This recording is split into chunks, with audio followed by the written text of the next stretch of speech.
अस्सलाम वालेकुम। अच्छा, आज हम लोग का जो टॉपिक है वो पावर फैक्टर करेक्शन के ऊपर है। पावर फैक्टर करेक्शन उसमें ये होता है कि आप लोगों ने पावर फैक्टर को जो है इंक्रीज करके यूनिटी लेके आना होता है, जिसकी वजह से जो है आपको इम्पेक्ट पड़ता है आपकी इलेक्ट्रिसिटी कंजम्पशन के ऊपर और आपके इनडायरेक्टली उसके ऊपर बिल की प्राइस के ऊपर फर्क पड़ता है। इसमें हम लोग करते क्या है कि जो आपका लोड होता है उसके क्रॉस हम लोग रेक्टिव कंपोनेंट जो होता है, जिसको आप कह लो कि आपका रेक्टिव कंपोनेंट कैपेसिटर है, जो हम उसके क्रॉस आप लगाते हैं, जिसकी वजह से जो है आपके जो है जो लोड कंज्यूम कर रहा होता है टोटल इलेक्ट्रिक करंट सर्किट का, वो आपका डिक्रीज हो जाता है और आपका पावर फैक्टर जो है इम्प्रूव कर जाता है।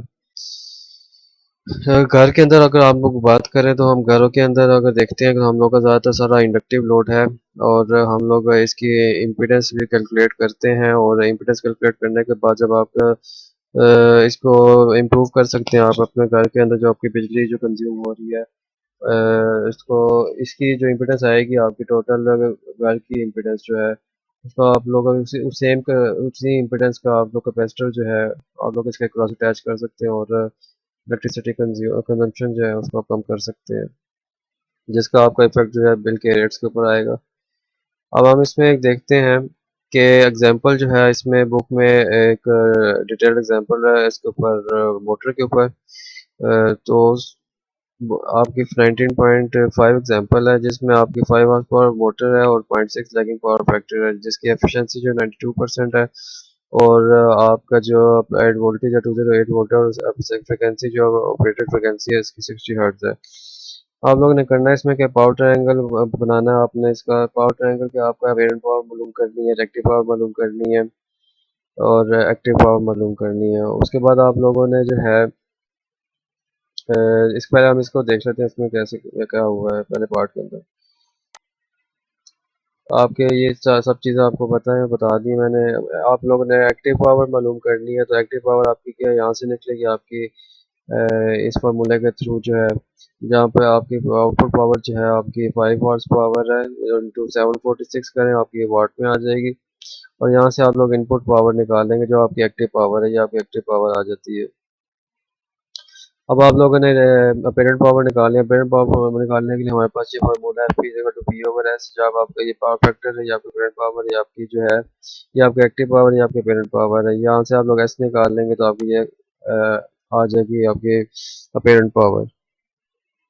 रिएक्टिव पावर निकालने के लिए आपको Q is equal to V I sine theta, जिसमें वी आई जो है आपका पेरेंट पावर है। ये जो आपका ये वी आई था आपका Q is equal to V I sine theta, जो हम लोग पिछले लेक्चर्स में हम लोग देख चुके हैं। तो आप लोग सिंपली यहाँ पे पुट कर सकते हैं value Q is equal to sine theta और आपका जो थीटा जो है आपका आप लोग पावर फैक्टर से निकाल सकते हैं, जो आपका यहाँ से निकल रहा है power factor is equal to cos theta और theta is equal cos inverse, ये आपको 0.6 इसकी जो वैल्यू जो है आपकी, ठीक हो गया।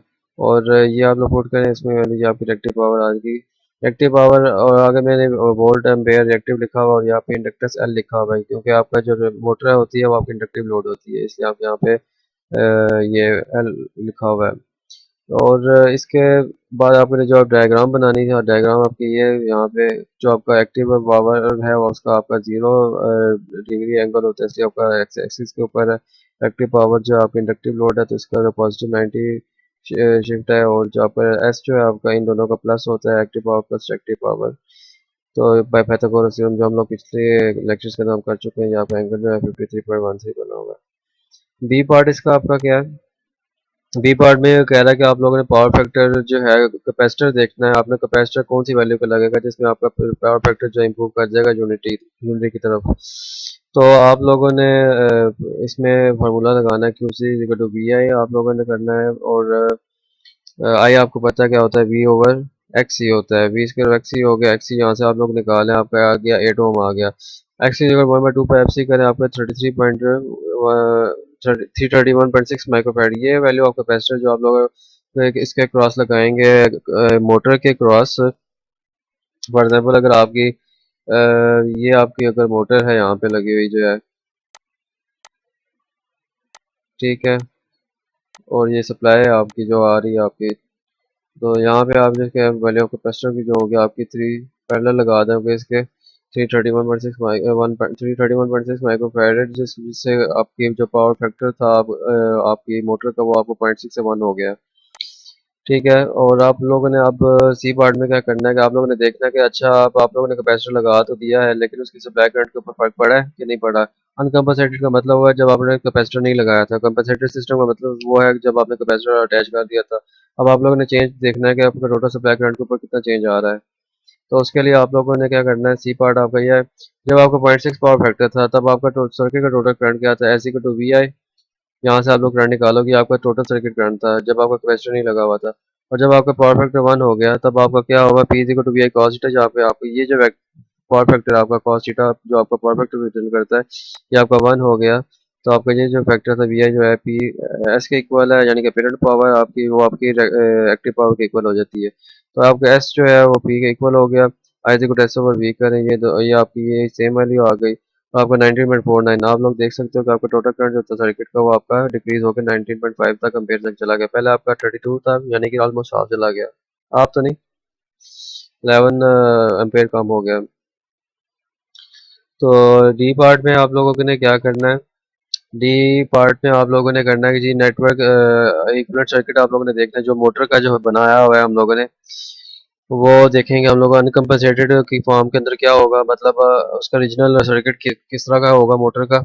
और फिर उसको हम लोगों ने कंपनसेटेड सर्किट के अंदर कन्वर्ट करना है, यानी कि जब आपका कैपेसिटर अटैच होगा उस मोटर के सर्किट के साथ, और उसको हमने वेरीफाई करना है कि वाकई उसका कंपनसेटेड सर्किट जो आप लोगों का बना होगा इक्विवेलेंट सर्किट, उसके ज़रिए आप लोगों का करंट जो है उतना ही आ रहा है जो आप लोगों ने बी पार्ट के अंदर किया है, उसको कंफर्म करेंगे हम। तो आप लोगों को पता है हमने अगर इसका मोटर का सर्किट बनाया, ये आपका मोटर का सर्किट है।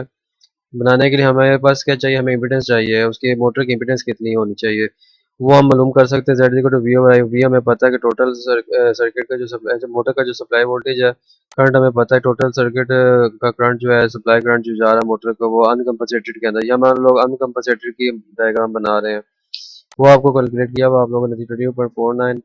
और एंगल भी आप लोगों ने कैलकुलेट किया हुआ है। ये मैंने से शो कर रहा है कि आपका जो इंडक्टिव लोड है, और इंडक्टिव लोड के अंदर जो आपका करंट है वो आपका करता है, लैग करता है वो वोल्टेज को। ठीक है, इसलिए आपका माइनस आई है क्योंकि आपका राइट शिफ्ट हुआ हुआ करंट जो है, इसलिए आपका नेगेटिव में है। आप लोगों का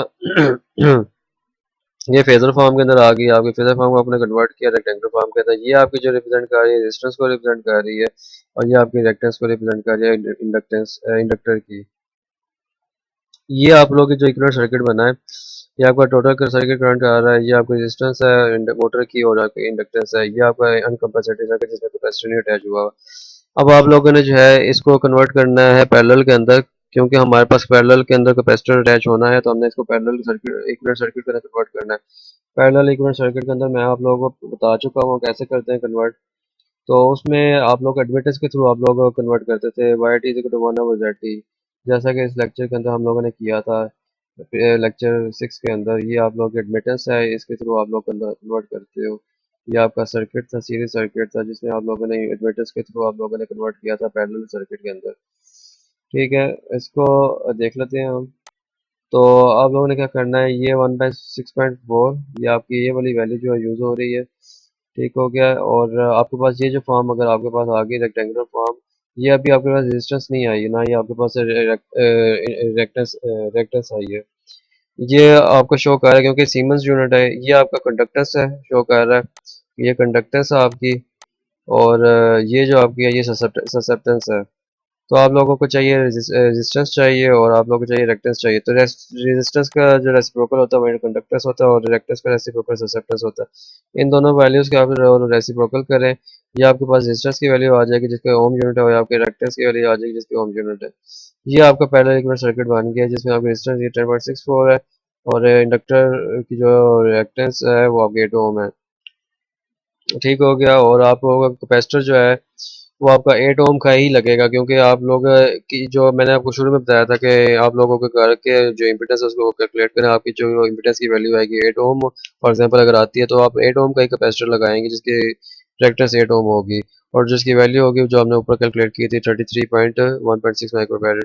ठीक हो गया, ये आपका आ गया कंपनसेटेड सर्किट। अब आप लोगों ने देखना है इसमें वाकई जो आप लोगों ने यहाँ पे ऊपर देखा था कि पावर फैक्टर जब आपका 1 था तो आपका 19.5 एम्पेयर आया, तो आप इस सर्किट से आप लोग कैलकुलेट करोगे आपका करंट वाकई 19.5 एम्पेयर आ रहा है कि नहीं आ रहा। उसको करने के लिए हम लोगों ने फार्मूला लगाया वाई टी एडमिटेंस के थ्रू। एडमिटेंस किस फिगर होती है,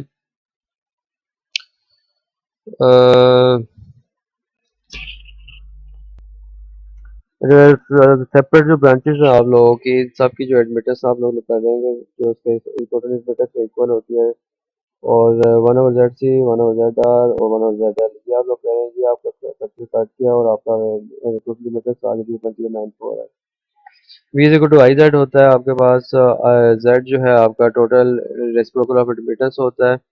यहाँ से आप जो है करंट निकाल सकते हैं। आपको वाई टोटल आपको पता है कितना है, 0.094, और इनपुट करें आप लोग वैल्यूज इसके अंदर आपको 19.54 एम्पेयर आ रही है। ये आपका प्रूव हो गया।